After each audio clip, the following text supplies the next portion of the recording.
Hi guys, কেমন আছেন সবাই? আশা করি সবাই ভালো আছেন। ওয়েব লার্নার্স পয়েন্টের পক্ষ থেকে আপনাদের সবাইকে জানাচ্ছি স্বাগতম। আজকে এই ভিডিওর মাধ্যমে আমি আপনাদেরকে শেখাতে যাচ্ছি কিভাবে আপনারা নিজের কোম্পানির জন্য বা যে কোনো ওয়েব এজেন্সি কোম্পানির জন্য সম্পূর্ণ ফ্রিতে একটি ওয়েবসাইট বানিয়ে নিতে পারেন। ভিডিওটি সম্পূর্ণ করার পর আমরা সাধারণত এরকম একটি ডেমো ওয়েবসাইট দেখতে পারবো। মানে সম্পূর্ণ ভিডিওটি সম্পূর্ণ করার পরে আমরা যখন ওয়েবসাইটটি কমপ্লিট করব বা আমাদের টিউটোরিয়ালটি যখন কমপ্লিট করব তখন আমরা এরকম একটা ওয়েবসাইট দেখতে পারবো এবং এই ওয়েবসাইটটি সম্পূর্ণভাবে ইন্টারনেটে অ্যাক্সেস করতে পারবেন। তার মানে হচ্ছে আমাদের কোনো প্রকার ডোমেন হোস্টিং কিনতে হবে না, কোনো টাকা খরচ করতে হবে না, সম্পূর্ণ ফ্রিতে আমরা ওয়েবসাইটটিকে পরিচালনা করতে পারবো এবং কাস্টমাইজেশন করতে পারবো। তাহলে চলুন আমরা শুরু করি কাজটি। আমরা সাধারণত এই ওয়েবসাইটটিকে দুটি পার্টে সম্পূর্ণ করে থাকবো।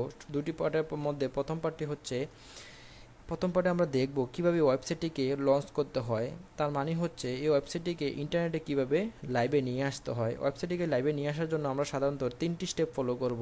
3টি স্টেপের মধ্যে প্রথম স্টেপটি হবে প্রফ্রিহোস্ট নামে এই ওয়েবসাইটটিতে আমাদেরকে আগে যে কোনো ব্রাউজার ওপেন করে তারপরে আমাদের ইউআরএল সার্চ বা ইউআরএল বারে লিখতে হবে প্রফ্রিহোস্ট। এখানে সার্চ বারে প্রফ্রিহোস্ট লিখে এন্টার বাটনে ক্লিক করব। ক্লিক করার পরে আমরা আগে সর্বপ্রথম এখানে একটা অ্যাকাউন্ট ক্রিয়েট করব। অ্যাকাউন্ট ক্রিয়েট করার জন্য আমাদেরকে সাধারণত রেজিস্টার বাটনে ক্লিক করতে হবে। আমাদের সর্বপ্রথম আমাদের প্রয়োজনীয় ইনফরমেশনগুলো দিয়ে আমাদের রেজিস্ট্রেশন করে নিতে হবে। রেজিস্ট্রেশন করার পরে এখানে আপনারা ইমেল এবং পাসওয়ার্ড দিয়ে অবশ্যই রেজিস্ট্রেশন করবে। আমি যেহেতু অলরেডি আগে রেজিস্ট্রেশন করে রেখেছি তাই এখানে আমি লগ ইন করতেছি। লগ ইন করার জন্য আমাকে সর্বপ্রথম আমার ইমেল চাইতেছে, আমি ইমেল দিলাম, পাসওয়ার্ড আমি দিয়ে দিলাম।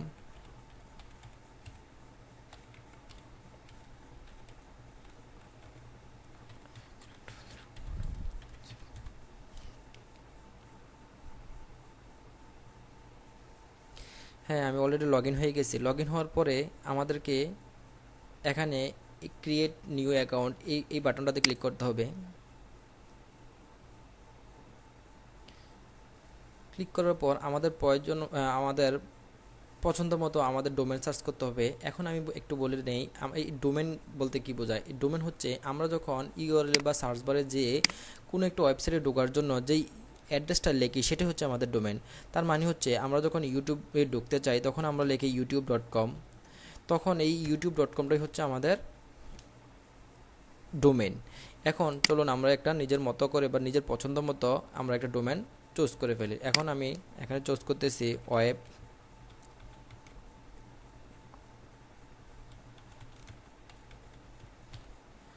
এখানে এটা অ্যাভেলেবল আছে কিনা আমি দেখতেছি। হ্যাঁ, দেখেন এখানে এটা অ্যাভেলেবল আছে। তার মানে আমি এই ডোমেনটা এখান থেকে চুজ করলাম। করার পরে আপনারা দুইটা এখানে unaux.com আপনারা নিতে পারবেন, ejyro.comও নিতে পারবেন। এখান থেকে আমি unx এটা চুজ করলাম। করার পরে দেন ক্রিয়েট বাটনে ক্লিক করলাম। করার পর আমরা এখানে ক্যাপচাটা কমপ্লিট করতেছি। Then verify. হ্যাঁ, আমার অলরেডি ক্যাপচা ভেরিফাই হয়ে গেছে। এখন আমার নেক্সট স্টেপে যাচ্ছে।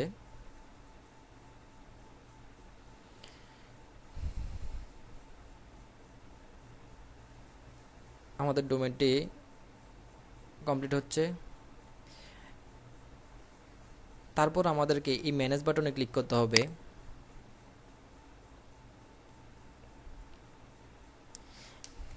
এই ম্যানেজ বাটনে ক্লিক করার পরে একটু ওয়েট করার পরে তারপর আপনারা এখানে কন্ট্রোল প্যানেলে ক্লিক করবেন। কন্ট্রোল প্যানেলে ক্লিক করার পরে একটু টাইম নিয়ে এখন আমাদেরকে আমাদের কন্ট্রোল প্যানেলে রিডাইরেক্ট করে দেবে। এখানে আমাদের কন্ট্রোল প্যানেলে রিডাইরেক্ট হচ্ছে।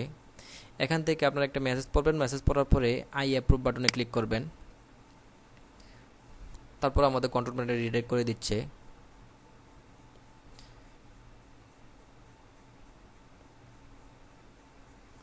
হ্যাঁ, দেখেন আমাদের কন্ট্রোল প্যানেলটা ওপেন হয়ে গেছে। এখান থেকে স্ক্রল ডাউন করে আপনারা একটু নিচে আসার পরে এই যে সফটকুলাস অ্যাপ ইনস্টলার এই বাটনটাতে ক্লিক করবেন। এই বাটনটাতে ক্লিক করার পরে আমরা এখানে ওয়ার্ডপ্রেসটা ইনস্টল করে নেব। ওয়ার্ডপ্রেসটা ইনস্টল করার কারণ হচ্ছে এখন বর্তমানে সবচেয়ে বেশি জনপ্রিয় প্ল্যাটফর্মই হচ্ছে ওয়ার্ডপ্রেস। মানে ওয়ার্ডপ্রেসের মাধ্যমে হিউজ পরিমাণ ওয়েবসাইট তৈরি হয়ে থাকে। কারণ হচ্ছে ওয়ার্ডপ্রেসের মাধ্যমে ওয়েবসাইট তৈরি করলে অনেক সিকিউর থাকে, এবং ওয়ার্ডপ্রেসের মাধ্যমে যখন আমি একটা ওয়েবসাইট তৈরি করব তখন এখানে আমার কোনো প্রকার কোডিংয়ের নলেজ থাকতে হয় না। আমরা কোডিং নলেজ ছাড়াই কিন্তু আমরা সহজেই এবং কি অনেক সিকিউরলি একটা ওয়েবসাইট তৈরি করে ফেলতে পারবো। সেজন্য আমরা ওয়েবসাইটটা ইনস্টল করার জন্য বা ওয়েবসাইটটা কমপ্লিট করার জন্য আমরা ওয়ার্ডপ্রেসটাকে চুজ করলাম। এখন ওয়ার্ডপ্রেসটাকে ইনস্টল করার জন্য সর্বপ্রথম আমাদেরকে ইনস্টল এই বাটনেরতে ক্লিক করতে হবে। ক্লিক করার পর আমরা যেই ডোমেনটা এখানে সিলেক্ট করছি এটা অলরেডি এখানে চলে আসবে। আসার পরে এখান থেকে আমাদের ইউজার নেম আর পাসওয়ার্ডটা আমাদেরকে দিতে হবে, কারণ আমাদের ওই ওয়ার্ডপ্রেসের অ্যাডমিন প্যানেলে বা ড্যাশবোর্ডে আমাদেরকে লগ ইন করতে হবে।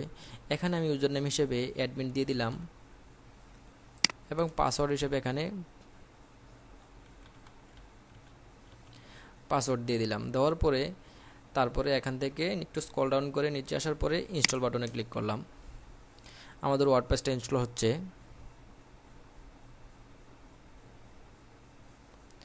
হ্যাঁ, আমাদের ওয়ার্ডপ্রেসটা অলরেডি ইনস্টল হয়ে গেছে। এখন আমরা দেখে আসি যে আমাদের ওয়েবসাইটটা কেমন দেখাচ্ছে। এখানে এই বাটনে ক্লিক করার পরে আমরা দেখব আমাদের জন্য একটা ব্র্যান্ড নিউ ওয়েবসাইট তৈরি হয়ে গেছে ওয়ার্ডপ্রেসের একটা ডিফল্ট থিম দিয়ে।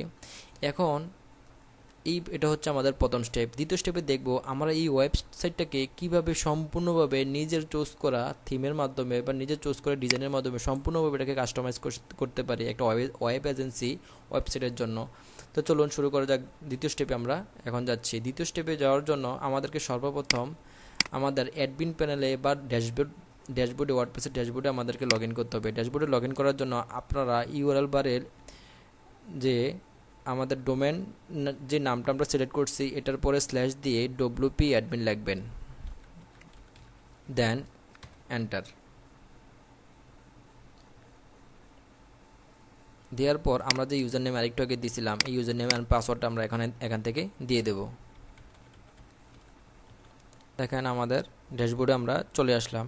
এখান থেকে চলে আসার পরে আমাদেরকে সর্বপ্রথম আমাদের ডিজাইনটাকে চুজ করতে হবে। ডিজাইনটাকে চুজ করার জন্য আমরা সর্বপ্রথম এখানে মেনু বার থেকে অ্যাপিয়ারেন্সে যাব। অ্যাপিয়ারেন্সে যাওয়ার পরে দেন থিমে ক্লিক করব।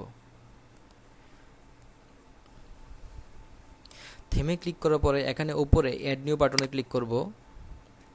অ্যাড নিউ বাটনে ক্লিক করার পরে এখানে রাইট সাইডে যে সার্চ বারটা আছে এখানে আমরা এসে সার্চ করব এক্সট্রা লিখে সার্চ করার পরে এই থিমটা আমরা সর্বপ্রথম ইনস্টল করব।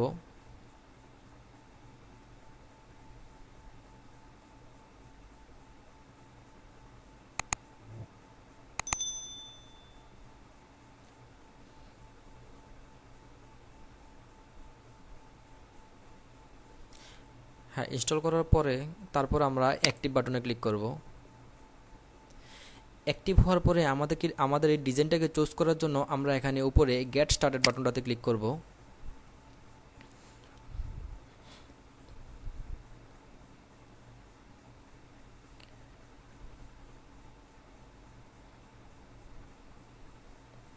গেট স্টার্টেড বাটনটা ক্লিক করার পরে আমরা এখানে এলিমিনেটর এটা আমরা পেজ বিল্ডার এই এলিমেন্টর পেজ বিল্ডারটা আমরা এখান থেকে চুজ করব।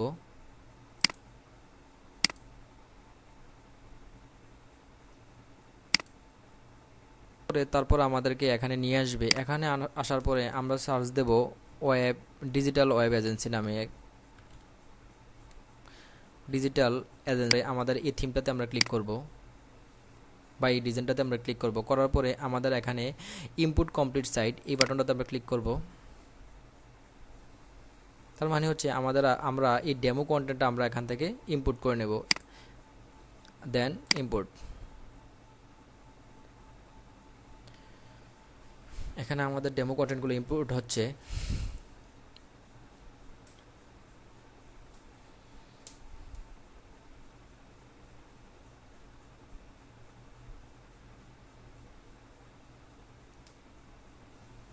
আমাদের সাইটটা এখনো ইম্পোর্ট হচ্ছে। হ্যাঁ, আমাদের ডেমো সাইটটি অলরেডি ইনস্টল হয়ে গেছে। এখন আমরা আমাদের সাইটটিকে একটু ভিজিট করে দেখে আসি যে আমাদের সাইটটি ডেমো কন্টেন্টটা ইম্পোর্ট হয়েছে কিনা।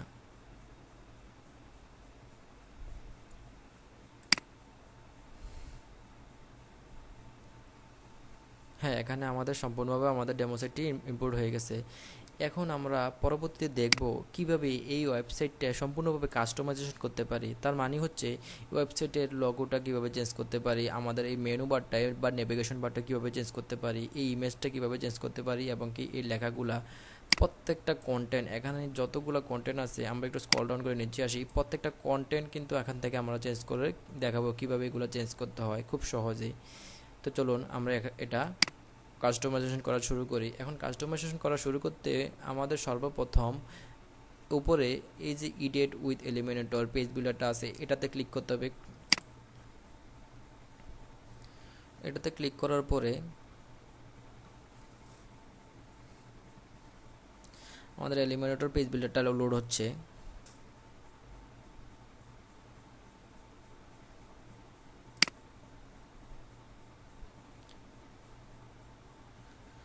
হ্যাঁ, এখন এই এলিমেন্টর পেজ বিল্ডারে এসে আমরা যেই সেকশনটাকে পরিবর্তন করতে চাচ্ছি, অথবা যেই লেখাটা বা যেই ইমেজটা আমরা পরিবর্তন করতে চাচ্ছি, সেটার উপরে আমরা কার্সরটা নিয়ে ক্লিক করব। ক্লিক করার পরে এই পাশে দেখবেন যে আমাদের লেখাটা এখানে চলে আসছে। তার মানে হচ্ছে এখান থেকে আপনারা যেই লেখাটা এখানে লিখে দিবেন সেটাই এখানে চলে আসবে।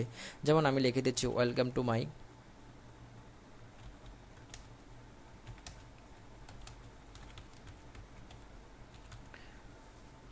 ওয়েবসাইট লিখে দিলাম।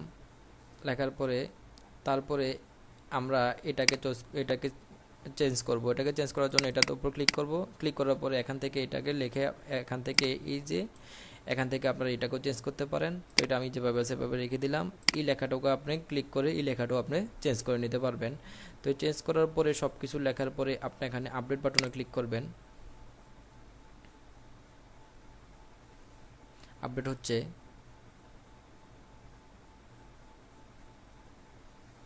হ্যাঁ, এই আপডেট বাটনে ক্লিক করার পরে এখন আমাদের লেখাগুলো আপডেট হয়ে গেছে। সেটা আপডেট হয়েছে কিনা সেটা দেখার জন্য আমরা আমাদের পেজটিকে আবার আরেকবার রিলোড দিচ্ছি। রিলোড দেওয়ার পরে আমরা দেখে আসি আমাদের সাইটটি চেঞ্জ হয়েছে কিনা। দেখুন আমাদের কন্টেন্টটা কিন্তু চেঞ্জ হয়ে গেছে। তার মানে হচ্ছে আমরা বুঝতে পারছি কীভাবে পেজ বিল্ডারের সাহায্যে আমরা কন্টেন্টগুলো চেঞ্জ করব। তারপরে নিচের সেকশনটা, এটাতে আবার ক্লিক করলে এই টাইটেলটা আপনারা চেঞ্জ করে নিতে পারবেন আপনাদের মন মতো করে। এবং এই যে সেকশনগুলো আছে এটাও আপনারা ক্লিক করে এখান থেকে চেঞ্জ করে নিতে পারবেন, এবং একটাতে ক্লিক করলে আপনারা আইকনটাও চেঞ্জ করে নিতে পারবেন। তারপরে এখান থেকে পোর্টফোলিওটাও আপনারা চেঞ্জ করে নিতে পারবেন। এখানে ক্লিক করলে আপনাদের ইমেজগুলো এবং আপনারা কন্টেন্টগুলো সবগুলো আপনারা চেঞ্জ করে নিতে পারবেন। এখান থেকে আইকন, ইমেজ, এভরিথিং এখান থেকে চেঞ্জ করে নিতে পারবেন। তো এগুলো আমি দেখাচ্ছি না, আপনারা এখান থেকে এগুলো একটু দেখে করে নিয়েন। এগুলো দেখাইয়া আমি আর এখানে ভিডিওর লেন্থটা দীর্ঘস্থায়ী করতে চাচ্ছি না। এগুলো আপনারা নিজের মতো করে নিন। এখান থেকে দেখেন, এখানে যখন আমরা ক্লিক করব তখন এখান থেকে এই লেখাগুলো চেঞ্জ করতে পারতেছি, এবং কি আমাদের ইমেজটাও এখান থেকে চেঞ্জ করতে পারতেছি। সবগুলা সেকশনে কিন্তু আপনারা এভাবে ক্লিক করে এই এলিমেন্টর পেজ বিল্ডারের সাহায্যে আপনারা এগুলা পরিবর্তন করে নিতে পারবেন। এখন এগুলা আমি আর দেখাচ্ছি না। এখন আমি উপরে যে হেডার সেকশনটা, এই হেডার সেকশনের এই মেনু বার এবং কি এই মেনুগুলো কীভাবে আপনারা চেঞ্জ করতে পারবেন, এই জিনিসগুলো আমি আপনাদেরকে দেখাচ্ছি। এটা চেঞ্জ করার জন্য সর্বপ্রথম আপনাদেরকে অ্যাডমিন প্যানেলের যে অ্যাপিয়ারেন্সের যে কাস্টমাইজেশন, এই বাটনটাতে ক্লিক করতে হবে। এখান থেকে এই বাটনতে ক্লিক করার পরে এখানে এই যে এই হেডার নামে এই বাটনে ক্লিক করতে হবে। ক্লিক করার পরে সাইট আইডেন্টিটিতে যেতে হবে। যাওয়ার পরে এখান থেকে এই যে মেনুগুলো এখান থেকে আপনারা চেঞ্জ করে নিতে পারবেন। এখান থেকে আপনারা আপনাদের কোম্পানির যে লোগো আছে, লোগো এবং কি ফেভিকন দিয়ে আপনারা এখান থেকে এগুলো চেঞ্জ করে নিতে পারবেন। এখন এই মেনুটা এখন আমরা দেখলাম যে কীভাবে লোগোটাকে চেঞ্জ করতে হয়। এখন আমরা দেখব এই যে মেনু বারটা কীভাবে চেঞ্জ করতে হয়। একইভাবে আমরা এখান থেকে এই যে মেনু আছে, এই মেনু থেকে আমরা মেনু বারে ক্লিক করে আমাদের নিজের মতো করে আমাদের এখানে এই মেনুটাকে চেঞ্জ করে নিতে পারবো। এখানে মেনুটাকে কীভাবে চেঞ্জ করতে হয় সেটা আমি একটু দেখিয়ে দিচ্ছি আপনাদেরকে। এখান থেকে আমাদের সর্বপ্রথম অ্যাপিয়ারেন্সে যেতে হবে। অ্যাপিয়ারেন্সে যে এখান থেকে মেনু বাটনে ক্লিক করতে হবে। মেনু বাটনে ক্লিক করলাম, করার পরে মেনু বাটনটা ওপেন হচ্ছে। এখানে মেনু বাটনে যাওয়ার পরে দেখেন আমাদের এখানে app, home, about, service, contact, এই 4টা পেজ আমাদের তৈরি করা আছে। এই 4টা পেজেই আমরা এখানে দেখতে পাচ্ছি। আমরা এখানে 4টা পেজে দেখতে পাচ্ছি। তার মানে আপনি যদি আপনার নিজের মতো করে আপনার পেজ ক্রিয়েট করতে চান তাহলে এখান থেকেও পেজ ক্রিয়েট করতে পারবেন। আমি একটা পেজ ক্রিয়েট করে আমি এই মেনুতে অ্যাড করে দেখাচ্ছি আপনাদের কীভাবে একটা পেজ ক্রিয়েট করতে হয়। এখান থেকে আমরা সর্বপ্রথম নিউতে যাব। নিউতে যাওয়ার পরে এই পেজ বাটনতে ক্লিক করব, ক্লিক করে একটা পেজ তৈরি করে আসব।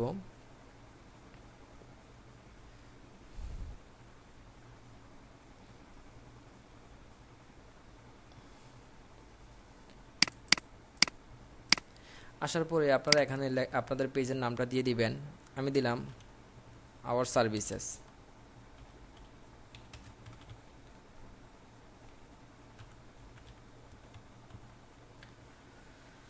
যাওয়ার পরে এখানে এডিট উইথ এলিমেন্টর এই বাটনটাতে ক্লিক করবেন।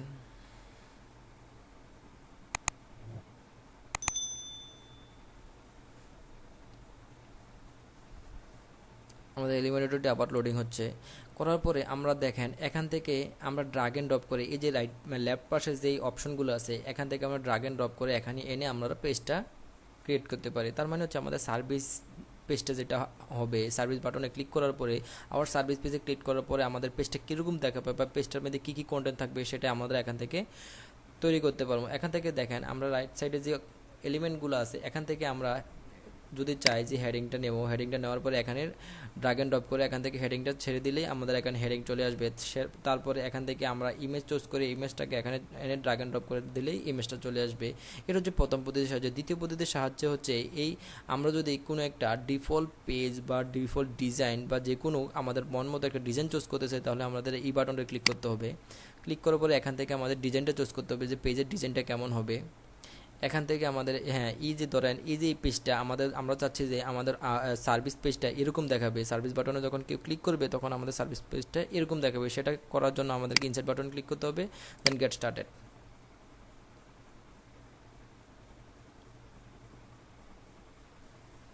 এখানে আমাদেরকে লগ ইন করতে বলতেছে। আপনারা লগ ইন করে তারপরে আপনারা এলিমেন্টরের সাহায্যে এই জিনিসগুলো এডিট করে নেবেন।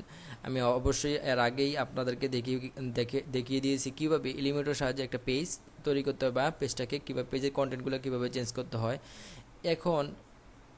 এখন আমরা দেখব যে নিচে যে ফুটার সেকশনগুলো আছে এই ফুটার সেকশনগুলো আপনারা কীভাবে পরিবর্তন করতে পারবেন। এই ফুটার সেকশনগুলো পরিবর্তন করার জন্য আমাদেরকে সর্বপ্রথম ড্যাশবোর্ডে আসতে হবে। ড্যাশবোর্ডে আসার পরে এখান থেকে উইজেট বাটন, এই যে উইজেট বাটনটাতে আছে এটাতে ক্লিক করতে হবে। ক্লিক করার পরে এখানে আমাদের দেখেন আমরা যখন সাইটটাতে ভিজিট করার পর দেখেন আমাদের এখানে নিচে আসার পরে আমাদের এই যে ফুটার সেকশনটাতে আমাদের 4টা সেকশন আছে, যে 1 2 3 এই 4টা সেকশনে 4টা ফুটার। এখানে এই যে ফুটারকে 4টা সেকশনে আমাদের ভাগ করেছে, মানে এখানে 4টা ফুটারে আমরা এখানে এই পুরো ফুটারটাকে ভাগ করে নিয়েছি। এটাকে চেঞ্জ করার জন্য আমাদের উইজেটে যে দেখেন ফুটার এরিয়া 1, ফুটার এরিয়া 2, ফুটার এরিয়া 3 এগুলো হচ্ছে আমাদের যে 4টা সেকশন দেখছি না, এই 4টা সেকশন। এখান থেকে আপনারা প্রথমটাতে ক্লিক করলে প্রথমটা চেঞ্জ করতে পারবেন, দ্বিতীয়টাতে ক্লিক করলে দ্বিতীয়টা চেঞ্জ করতে পারবেন এবং তৃতীয়টা চেঞ্জ করলে তৃতীয়টা চেঞ্জ করতে পারেন। এখান থেকে আরও আপনারা নতুন করে অ্যাডও করতে পারবেন। এখান থেকে এই ফুটারগুলো চেঞ্জ করতে পারবেন, অথবা আমরা যদি চাই যে পেজ বিল্ডারের সাহায্যে এগুলো চেঞ্জ করব তাও আমরা এখান থেকে পেজ বিল্ডারের সাহায্যে এগুলো চেঞ্জ করে নিতে পারবো। তো এখান থেকে আমরা দেখতে পারলাম যে কিভাবে একটা ফ্রিতে একটা ওয়েবসাইট আমরা তৈরি করতে পারি এবং সেটাকে কিভাবে সম্পূর্ণভাবে নিজের মতো ডিজাইন করে নিতে পারি এবং কি ফ্রিতে আমাদের কোনো ডোমেন হোস্টিংয়ের কোনো কস্ট ছাড়াই আমরা কীভাবে একটা সম্পূর্ণভাবে ফ্রিতে আমরা একটা ওয়েবসাইট তৈরি করে নিতে পারি সেটা আমি আপনাদেরকে বোঝানোর চেষ্টা করেছি। আশা করি আমরা সবাই বুঝতে পারছেন। যদি বুঝতে না পেরে থাকেন তাহলে কমেন্ট বক্সে অবশ্যই কমেন্ট করবেন যে আপনাদের কোন জায়গায় কী সমস্যা হচ্ছে, কোন জায়গায় আপনারা বুঝতেছেন না। অবশ্যই আমি আপনাদেরকে বোঝানোর চেষ্টা করব। তো আজকের মধ্যে এতটুকুই। পরবর্তী ভিডিও দেখার জন্য আপনাদেরকে স্বাগত জানাচ্ছি। আর আমার চ্যানেলটিকে যারা এখনও সাবস্ক্রাইব করেনি তারা অবশ্যই আমার চ্যানেলটিকে সাবস্ক্রাইব করে নেবেন। আর যারা অলরেডি আমার চ্যানেলটিকে সাবস্ক্রাইব করে নিয়েছেন তাদেরকে জানাচ্ছি ধন্যবাদ। সবাই ভালো থাকবেন, সুস্থ থাকবেন।